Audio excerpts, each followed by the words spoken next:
I remember the window fogging before anything else. Dad would thump the dashboard heater with the heel of his hand, as if the car were a stubborn animal that needed reminding. The vents coughed warm air, clearing a little porthole in the glass. I watched the Dyke keep pace beside us, its water dark as overbrewed tea, skin wrinkled by the wind. The reeds did that breathing thing they do, a hiss like someone whispering from behind a door. I've told this part so many times that I'm tired of hearing it, even though it wasn't. A shape stepped into the beam of the headlights, and I said, "Dad." He'd seen her already.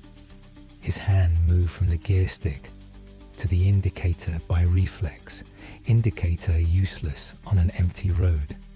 The woman appeared with both arms raised, fingers apart, as if she were pressing her palms against an invisible pane rather than waving, and more like someone underwater reaching up.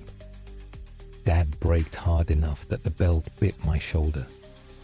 The car's nose dipped, the light swung, and for a second the reeds were bright green combs in a giant's pocket. Then he put it in reverse and eased us back until she was alongside his window. He cracked it, and the cold came in with a smell I still associate with beginnings. Mud and pond water and the tannin of leaf rot. "You all right?" he asked, the way you ask before you look too closely. "I crashed my car down the Dyke," the woman said. Her teeth clicked on the word crashed. The cold flattened the vowels. "Where?" Dad leaned forward, squinting down past the verge. "Where did you go in?" She turned her head and looked into the water. I turned and looked too, because when an adult looks, you look. The Dyke held itself like a secret. Even with the headlights angled, you couldn't see the bottom. You could only see the surface and the damp grass and the reed heads nodding like older men. No fence broken, no mud scar, no red triangle of hazard light, no humped roof with water lapping at the windows. "Can you take me to my dad's?" she said. "Please. He's in the village, just 5 minutes back." Dad hesitated, and in that hesitation I felt the shape of him, the kind of man who will help even when it's late, and his son is in the passenger seat in a too big coat on the way to something that makes him feel competent. He unlocked the rear door. The woman didn't open it with the fumbling urgency of the desperate. She slipped inside with a care that made no sound. When the door shut, the car thunked itself whole. "Sorry," she said. "You're going to be late." "It's all right," I said, because I had been taught to answer kindness with politeness, and then because I wanted to be included in whatever adult thing was happening. "Are you hurt?" "I'm a bit wet," she said, and laughed. It wasn't a laugh. It was the ghost of one air moving through a smile that forgot to lift. She wasn't a pretty sort of woman, which is to say, she was the kind of pretty that belongs to normal people you forget until you don't. People like my mum on a day when she dressed in a hurry. Hair pulled back and dark with damp, face unpainted, skin bloodless from the cold. If you'd sketched her, you'd have started with the mouth, because it was pale and it couldn't decide whether to be tight with embarrassment or loose with relief. Her coat was the practical kind without the waist, and it darkened in patches that might have been wet, though they could have been shadow. Dad put the car in first gear, and in the mirror I watched the woman's reflection split between the rear window and the glass in the headrest. She was there, and then slightly displaced. She was there, and then almost not. I knew about displacement from school, the way water rose when you dropped a stone in a beaker. Something about this felt like that, a quiet proof of a presence you couldn't see. "What happened?" Dad asked. He didn't look back. "I misjudged the bend. I was texting, she said, and that sounded wrong instantly, like a word that didn't belong in our village yet. But perhaps that is my memory talking backwards, fitting modern mistakes into old roads. Right, Dad said. Well, we'll get you home. Not home, she said. My dad's. You said that. He checked his mirrors out of habit. There were no cars. The night was a coin laid flat. I stared at the window where her shoulder had been, waiting for it to fog with breath or warmth, the way mine did when I leaned too close. It stayed clear. It stayed as clear as if there were no body there at all, just a weight the car had agreed to carry. We passed the lay-by where the burger vans sat in summer, like a ship that couldn't find the sea. We passed the old gate with its sign, private, no fishing, no swimming. The sorts of prohibitions that tell a story by presuming the appetite of the reader. My fingers worried the terry cloth of the seatbelt pad until it pilled. I thought of my white belt rolled in my gym bag, the knot that always slipped when my instructor tugged it to show the class how to tie theirs properly. I wondered if I'd miss warm-ups. I wondered whole primary school thoughts like that, while a woman who said she crashed into deep water sat behind me and didn't drip on the upholstery. What's your father's name? Dad asked when we came into the first low run of houses. The village makes a sound when you approach it at night. An argument mumbled into brick. Even the quiet houses sound busy. Their light tells you they contain a running tap, an iron left on, or someone scraping butter from the paper. Mr. Fisher, she said. I felt something turn in the soft part below my ribs, like a key fitting for the notch. Number 12. Right. Dad's hands found the wheel at 10 and 2, like the driving manual he kept in the glove box. We passed number 8 with its lion on the post box. We passed 10 where the clematis had strangled the trellis, and the trellis strangled the window.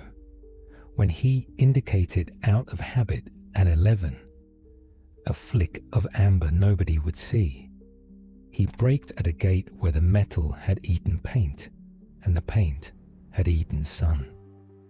It was the sort of gate that taught you to be cautious with your clothes.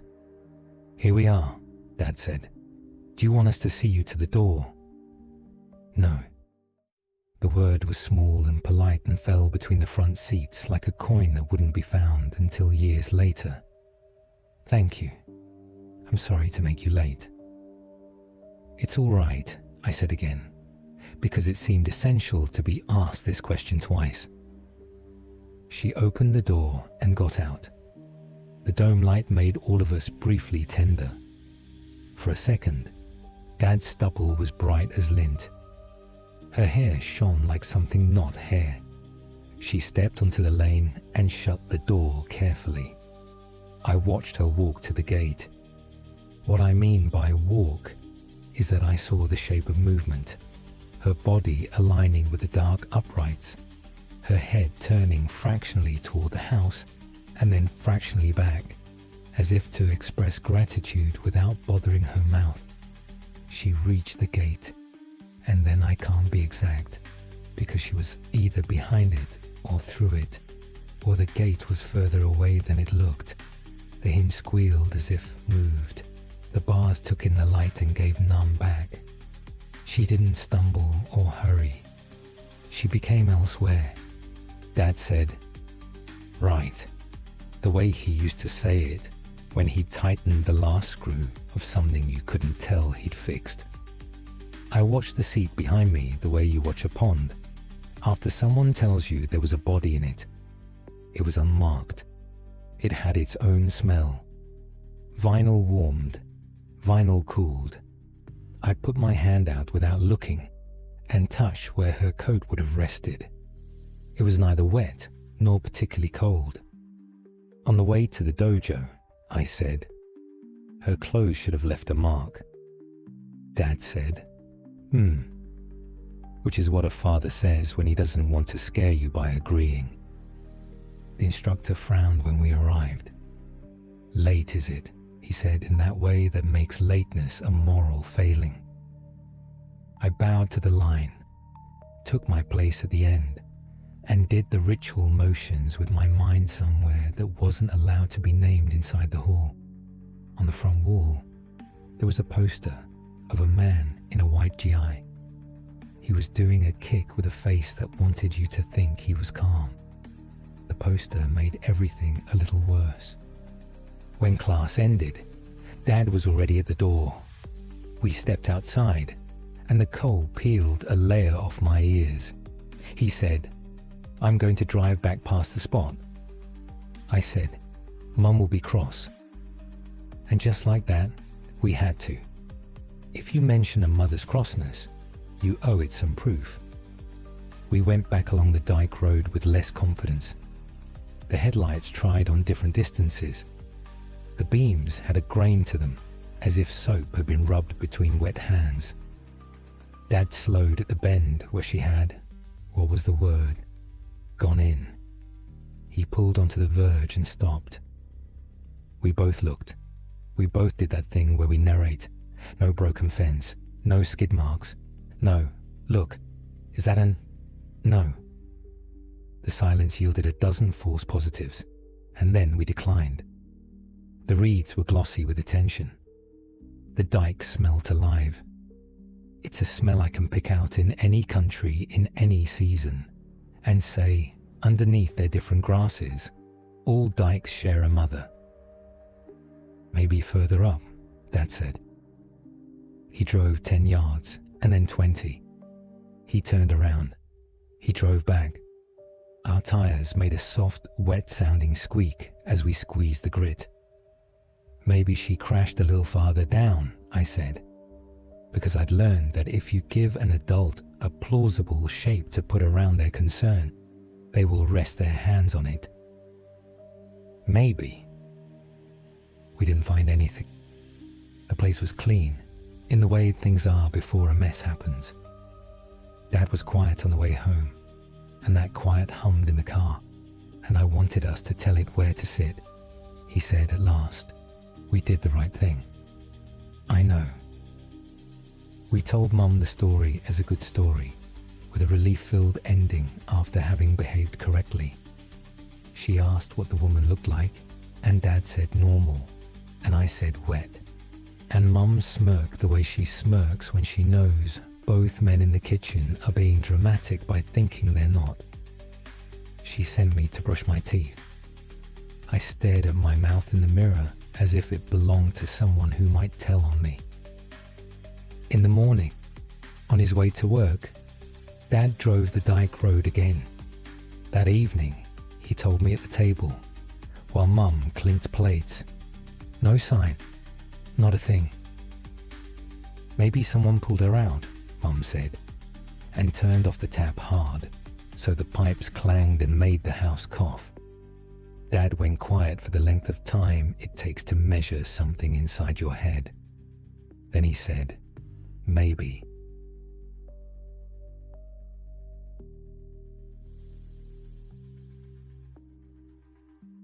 Ikiron. You grow around the odd shapes in your childhood like ivy learns the outline of a statue. I grew up. The Dyke Road stayed. I left, as you do, to a town that pretended to be a city, and a job that pretended to be a career. Mum and Dad became two people I visited on Sundays with a bag of laundry and a loaf of bread. And then the bread became a bottle of wine. And then the wine became a small plant. I forgot to water Dad, took up mending things he used to call past it. Mum learned to garden like it was an argument she could win by knowing Latin. I didn't tell anyone the story. It lived in that cupboard in the house of my head where spare light bulbs embarrassed the expired batteries. I remember what brought it back. It wasn't the road itself. It was a woman on a bus in a rainstorm with hair that held the exact memory of being wrung out. She squeezed the ends in her fist and watched the water drip to the aisle. When I was 9, I believed that we behaved kindly to deserve future kindness. When I was 30, I had learned that kindness isn't a trade. The year I turned 32, Dad surprised me by getting tired. He'd always been a man who had spare tiredness left over after a day's tiredness was done. Like a farmer who comes indoors and has to shed fatigue at the back door with his boots. Then, that spring, he began leaving things undone. A cupboard handle went a week with its screw proud of the wood. A crack in the tile remained a crack. He still laughed when he could, but the laughter had a segment missing. Like an orange, you started, and then remembered you're not hungry. On a Wednesday, because my life turned in old clocks, he rang to ask if I could run him to a night appointment at the clinic 2 towns over. "They'll poke at me," he said, with the cheerful complaint of a good patient. "And if the poking goes long, I don't fancy driving back." He used to tease me for fancy, like it was a girl I'd brought home. I said yes. We collected his overnight bag in case. Mum pressed a sandwich on me for the drive back, and the house smelt like onions and hand cream, and the radio was telling us about a war with the wrong weather. We climbed into my car, and he made the sound men make when they lower themselves into spaces created by other men for smaller men. I pulled out, turned past number 12. Someone had replaced the gate with a new metal one, powder-coated, the sort that looks like a photograph of a gate, and took the route my body knows when my brain is elsewhere. The reeds were taller than my memory. The Dyke had fattened with recent rain. It held our light in a black line. "Funny retaking this road," Dad said. "We always take this road," I said. And then I realized what he meant. Something brushed my tongue from the inside, the way you touch a broken tooth. He watched the verge out of a need to be useful. I watched the center line out of a need not to think. Then, as if the world had decided there was something to rehearse, it happened again. A figure at the edge of the light, a face that didn't mind being seen. Hands lifted, fingers spread, palms out. Dad made a sound of recognition that I have never been able to name. It wasn't fear. It wasn't grief. It was the sound of an answer arriving before the question was formed. I braked. The belt caught him at the chest. He didn't curse. He said, "All right," as though he'd known he would say it.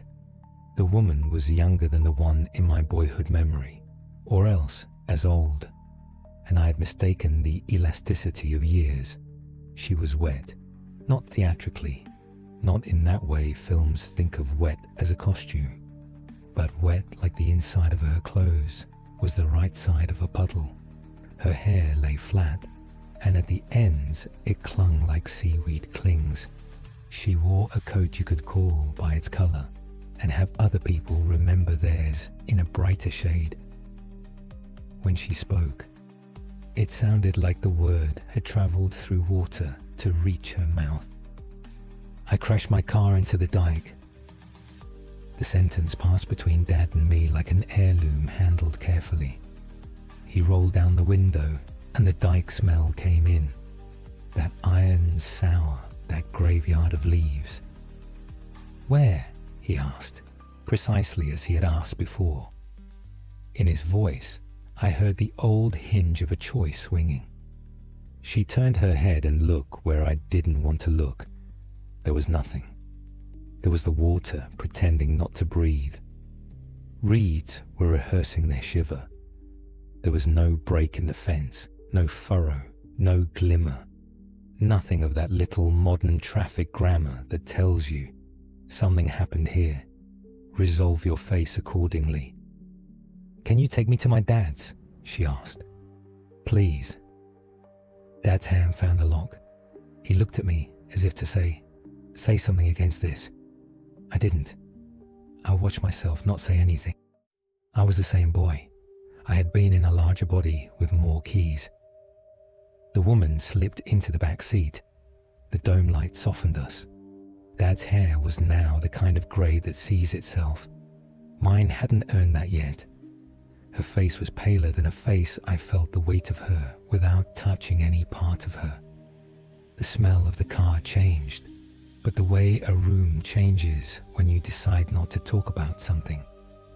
"You're going to be late," she said, and I laughed because the words were so wrong and so right at once. "We're early," I said. "Clinic doesn't start poking for 20 minutes. She made the ghost of that laugh again, air through an idea of humour. "I mean for what you're meant to be doing," she said, and there was something like pity in it. "What's your father's name?" Dad asked, patient with the script. She told us. "Fisher," she said, "number 12. Dad put his hand on the dashboard like it was a patient animal. "Right," he said. We drove back. The Dyke came with us. The distance between me and 9 narrowed to a stalk you could breathe through. When we turned into the lane, the gate waited with its fresh paint.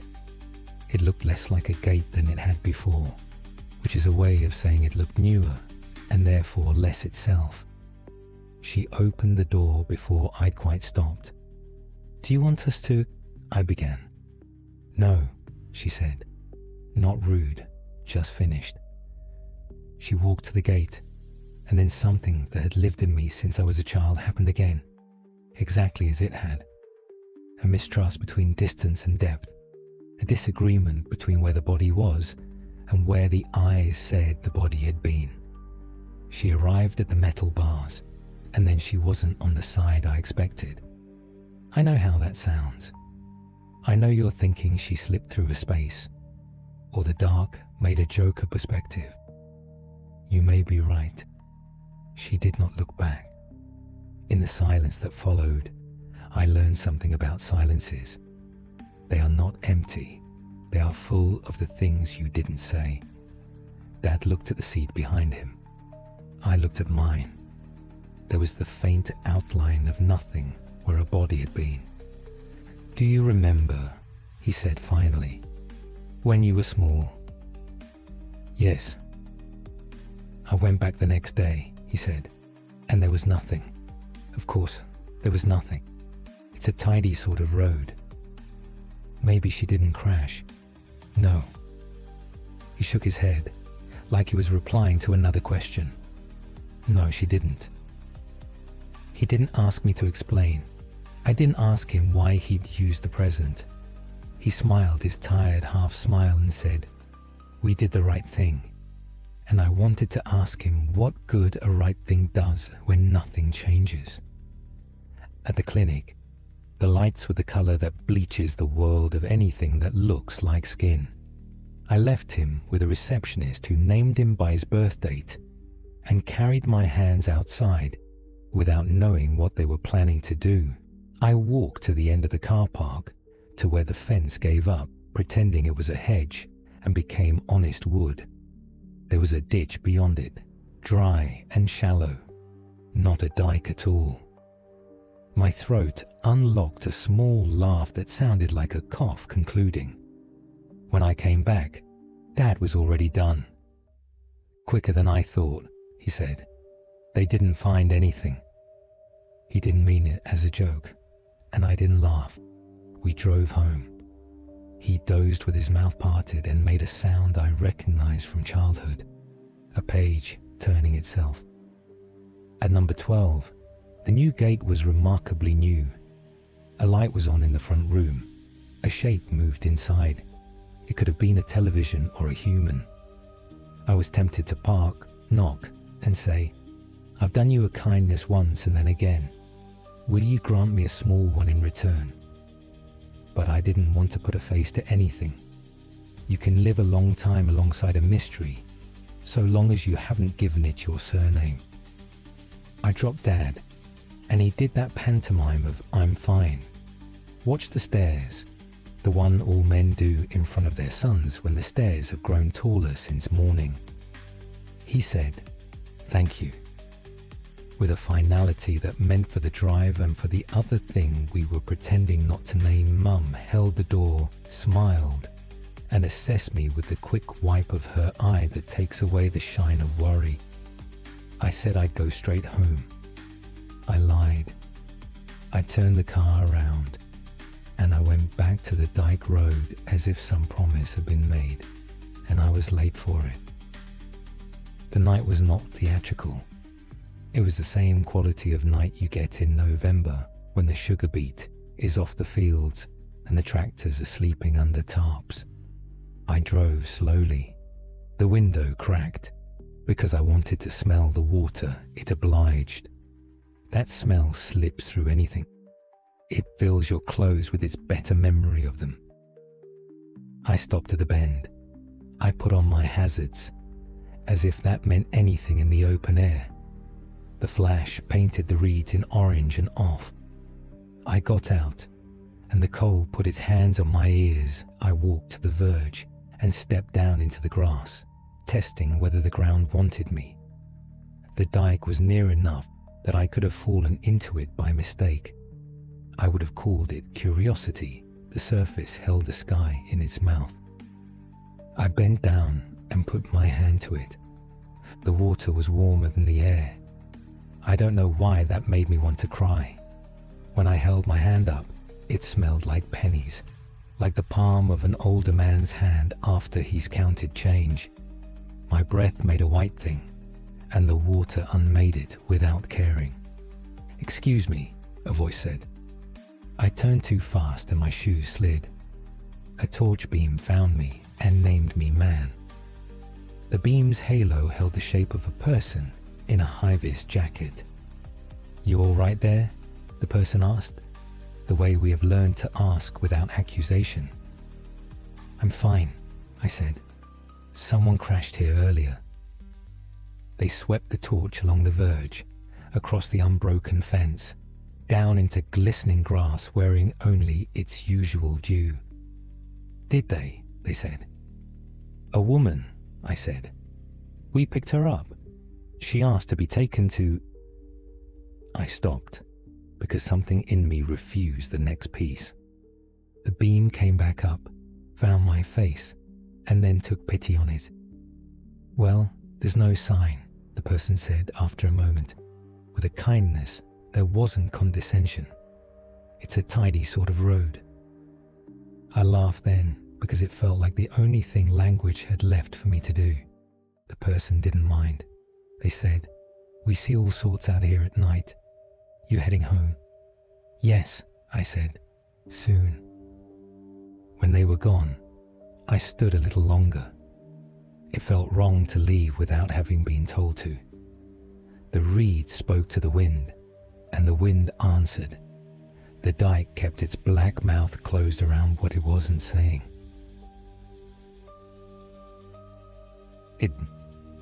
My father died 3 months later. He died in the way men of a particular sort die. Having declined to be dramatic, he was dramatic anyway. He didn't die on the Dyke Road or in number 12 or under any gate that used to be something else. He died in the hospital at the end of a clean corridor. After the kind of night where the body misfiles itself and the nurses become saints for the sin of knowing where the paperwork is. Mum slept for a week in sentences that she didn't realize were sentences. I learned how to use the washing machine. I drove the Dyke Road more in those months than I had for years. I told myself the back way was faster because the bypass invited idiots. I told myself lies are better when they are plausible. Sometimes, late, I would pass the place and think I saw someone at the verge. Sometimes, early on, I would try to tell myself that daylight had new rules. I stopped telling the story in my head because I had learned the thing all stories are trying to teach us. Telling doesn't fix, it only shares. On a night when rain made the world hesitate between solid and not, I saw her again. I don't expect you to keep believing me, but I have run out of good ways to be disbelieved. she was the same woman, or a woman in the same shape, or a shape that wore a woman, the way a path wears a walker. She lifted her hands the way someone below the surface lifts their hands. I had already braked before my mind decided to. This time I didn't roll down the window. I didn't invite the smell. I sat with my hands quiet on the wheel. I watched her mouth do the work of making English and wondered what languages I had not been taught. Through the glass, with rain making everything briefly ancient, she said, "I crashed my car in the Dyke." I shook my head. I didn't mean to. It was a child's gesture. It felt like refusing a spoon. Her face did something I recognized and couldn't place, and then I placed it. It did what Dad's face had done when I told him I'd broken the little dog my grandfather had whittled. The soft turn aside. Private grief followed by the ceremony of making everything all right. "Could you take me to my father's?" she asked. I opened the door. She got in. She made the car smaller without moving. We drove to 12. The new gate watched us. The light in the front room did its repeating trick of becoming any shape you needed. She stepped out. She went to the gate. She forgot to be.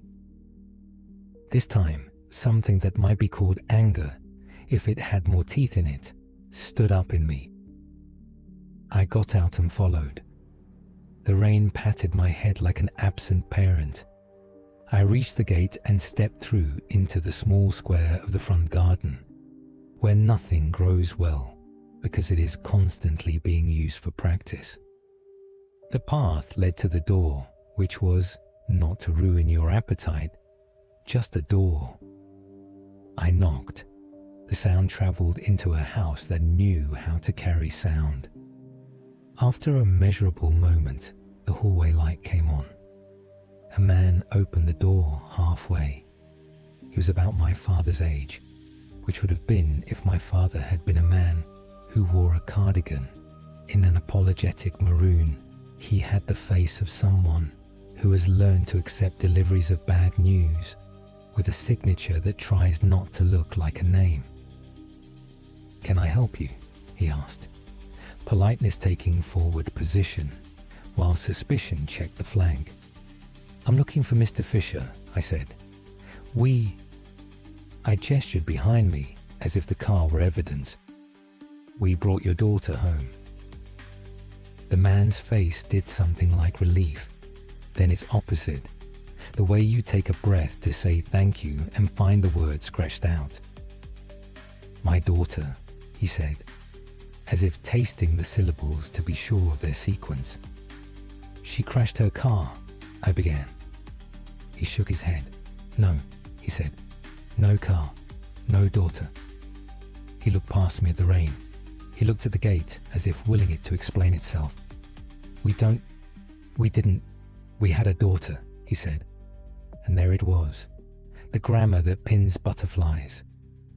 "She drowned when she was 19 in the Dyke. People said we should have moved. We didn't. We don't move." His mouth quivered very slightly, the muscles of the mouth deciding whether to help the throat. "I'm sorry," I said, because there are not many sentences that fit, and sorrow is always the right size, even when it isn't the right shape. He nodded. "You're not the first," he said. "We never open the door at night, not anymore." He closed it then, very gently, the way a man closes a book. He has stopped pretending he will finish.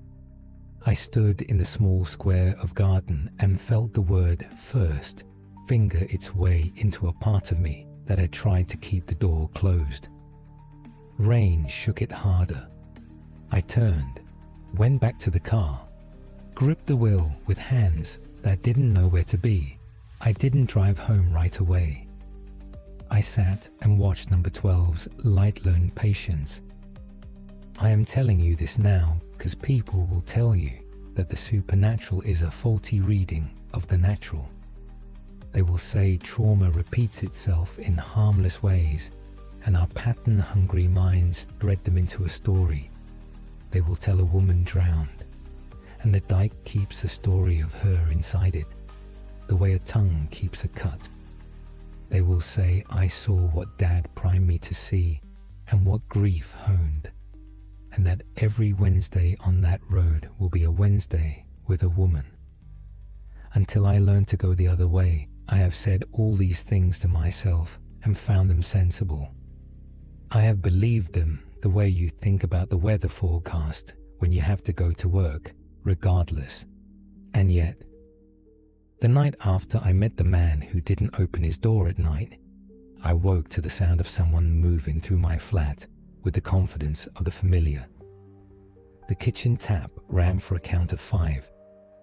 The bathroom light clicked on and off.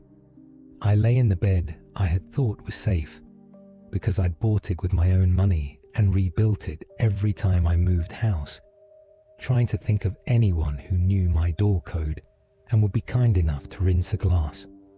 The sound stopped at my bedroom door, and then there was the softness of fabric being wrung between guilty hands. A smell. Do you want to know? The scent I have been telling you about. Iron and weed and leaves that thought they would be allowed to continue. I said, Dad, and then, because death is a peak you fall off of, I cried into the dark. I did take you home, which is the wrong sentence always, and will never become right. The next morning, the carpet outside my room was dry. The towel rail was dry. The rim of the sink had no trace of a hand. My kitchen smelled like coffee and my own fear, which smelled like old orange peel. I went to work. I went to a shop. I came home with onions, milk, and a plant I will not water. Wednesday came, and I took the other road. Here is what I think on my better days. We did the right thing. We will do it again if asked. Some night, years from now, or last night, depending on where this story loops. I will be the father in the passenger seat. A grown child, mine or borrowed, will say, Dad, and I will hear without looking. A woman will step into the light with the hands I have been describing with the patience of a prayer. We will stop. We will let her in. We will drive her to a gate that sometimes isn't where it used to be. She will say sorry for making us late. There will be no wet mark on the seat in the morning. There will be nothing to see. On my worst days, I wonder whether the story might go a different way. There may have been a crash once, and we were late because we did not stop when we should have. This is the debt that never leaves the ledger. Perhaps every kindness I have done since is a change dropped in a jar that won't fill. Perhaps there was water in the car that night when I was 9, and I am still in it. And time is just what drowning looks like when you don't want to believe you are underwater. I hold my breath sometimes in bed, and I hear the slow ticking of the cooling pipes, and I think, I will surface when I am good. The truth is less valuable. The truth is a smell and a gate and a seat that refuses to be wet. And a man who said, we don't open the door at night. The truth is that stories rot as they keep, and this one has been keeping for a long time. I have told you now, it continues without me. If you drive a road between two waters and see a woman lift her hands, do as you will. See if your car remembers her weight. See if your house knows how to rinse a glass without your help. See if, in the morning, there is anything where there should be something. Then please tell me a better ending, and I'll put my faith in it.